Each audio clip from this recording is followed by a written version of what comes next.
Президент Садыр Жапаров 2023-жылдын 25-июлунда мамлекеттик сатып алуулар чөйрөсүндөгү Кыргыз Республикасынын айрым мыйзам актыларына өзгөртүүлөрдү киргизүү жөнүндө Кыргыз Республикасынын мыйзамына кол койду. Мыйзам 2023-жылдын 29-июнунда Кыргыз Республикасынын Жогорку Кеңеши тарабынан кабыл алынган. Ал мамлекеттик сатып алууларды жүзөгө ашырууну өркүндөтүү жана оптималдаштыруу, ошондой эле мамлекеттик сатып алууларды жүргүзүүдө коррупциялык көрүнүштөрдү жокко чыгаруу максатында иштелип чыккан. Мыйзамда мамлекеттик сатып алуулардын жол жоболорун жөнөкөйлөтүү, ошондой эле тендер түшүнүгүн камтыган бир катар мыйзам актыларына өзгөртүүлөрдү киргизүү каралган. Ошентип, бул мыйзам менен Кыргыз Республикасынын 13 мыйзамына өзгөртүүлөр киргизилет. Ошону менен бирге мамлекеттин жана калктын ар кандай товарларга, жумуштарга жана кызмат көрсөтүүлөргө болгон керектөөлөрүн канааттандыруу максатында татаал ишке ашырылбаган механизмдер алынып салынган жана кайра каралган.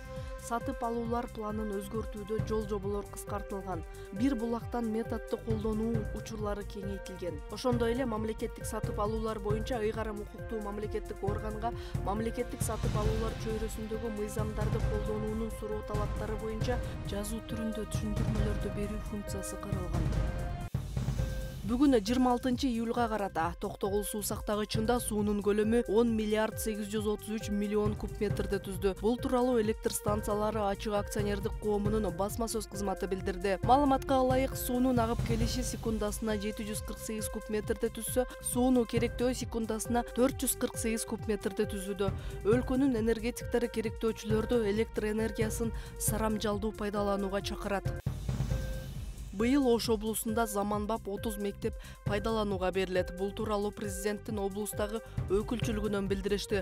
Маалыматка ылайык, министрлер кабинетинин төрагасынын орун басары Бакыт Төрөбаев президенттин Ош облусундагы өкүлү Элчибек Жантаев Кара Суу жана Өзгөн районундагы салынып жаткан мектептердин курулуш иштери менен жеринде таанышты.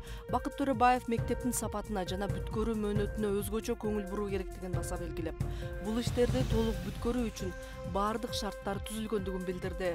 Мындан сырткары баардык мектептер заманбап салынып жаткандыктан таза суу жана башка кошумча маселелерин кошо чечүү керектиги боюнча тиешелүү кызмат өкүлдөрүнө тапшырма берди. Бишкектеги Элебесов көчөсү Дордой базарына баруучу жол 25-июлдан тарта капиталдык оңдоо иштерине толугу менен жабылды. Муниципалитеттен билдиришкендей, буга чейин эски асфальтты алуу иштери айланма жол тараптан башталса, эми унаалардын көп агымына карабай жолдун бул бөлүгү жабылды. Аталган көчөнүн узундугу 1300 погон метрди, жүрүүчү бөлүгүнүн туурасы 6 метрди түзөт. Тротуар жана ирригациялык система менен жабдылат. Белгилей кетсек, буга чейин жолдун бул бөлүгүн оңдоо боюнча көптөгөн кайрылуулар түшкөн. Бишкек асфальт сервис муниципалдык ишканасы унаа тыгындарын болтурбоо үчүн Дордой базарына жана келечек Ак Бата конуштарына башка жол менен каптоону өтүнөт. Кыргызстанда ушу чоң долбоор ишке ашып атат.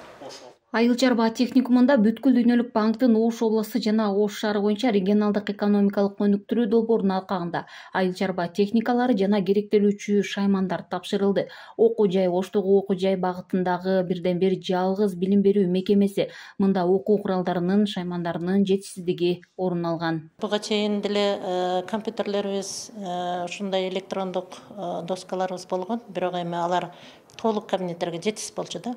Ошондуктан эми азыркы мына биздин эң негизги болгон айыл чарба адистерин даярдоодо бүгүнкү күндөгү ушул мына жаңы дагы компьютерлердин, электрондук доскалардын келиши, анан тренажерный жанагы механиктер үчүн келиши дагы бул өтө чоң өбөлгө түзөт да. Себеби дегенде бүгүнкү күндөгү бардык адистер заманбап жабдуулар аркылуу, техникалар аркылуу билим алуу мүмкүнчүлүгү түзүлөт.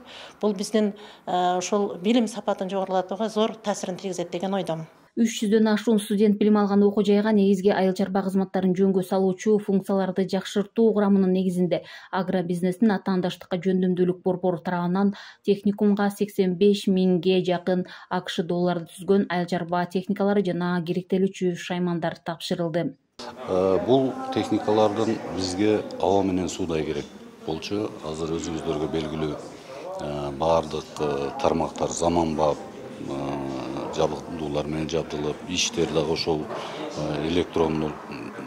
электроника менен байланышып, бизге бул жабдуулардын аябай керек. болчу, буга чейин эми бизде болгон. Мынчалык даражада жаңы акыркы үлгүдөгү жабдууларыбыз жок болчу. Бул биздин окуу жайдын өнүгүшүнө, биз ушул жерде айыл чарбасына даярдап жаткан балдарыбызга, студенттерибизге бул аябай чоң жөлөк болот деп ойлойбуз биз. Дүйнөлүк банк аркылуу берилген жардамдар Ош облусунун жана шаарынын экономикасын өнүктүрүүгө багытталган. Өкмөт менен биргеликте түзүлгөн келишимдин негизиндеги иш-чаралар туризм, айыл чарба тармагын колдоого багытталган. Ош айыл чарба техникумуна дагы бул биз бар жок ушу окуу процесси жакшы өтсүн, заманбап болсун дегенде олтуруп, кор менен досканы жазбаны өзүңөр көрүп атасыздар, интерактивный панелдер алынып атат, компьютерлер алынып атат, принтер алынып атат, интерактивный доскалар берилип атат. Мен ушулар боюнча ойлоп атабыз, эми окуу болуп, ушу Ош шаарынын мэриясында бир күчтүү бир окуу жайы болсун деген ойлоп атабыз. Неден бул биздин ушу азык-түлүк коопсуздугу сактоого мындай бир чоң кошумча болот деп ойлойбуз да, ушу жаңы чыккан мэрилер. Оштогу окуу жайга жана бир канча мекемелерге атайын жабдуулар тапшырылды. 2 жыл аралыгындагы жүргүзүлгөн иш-чаралардын жыйынтыгы катары ийри өлчөмдөгү жабдуулар алынды. Азык-түлүк коопсуздугун сактоого багытталган чаралар башка аймактарда да жүрүүдө. Гүлжан Ажиматова, Бектур Калыбек уулу, Ош шаары.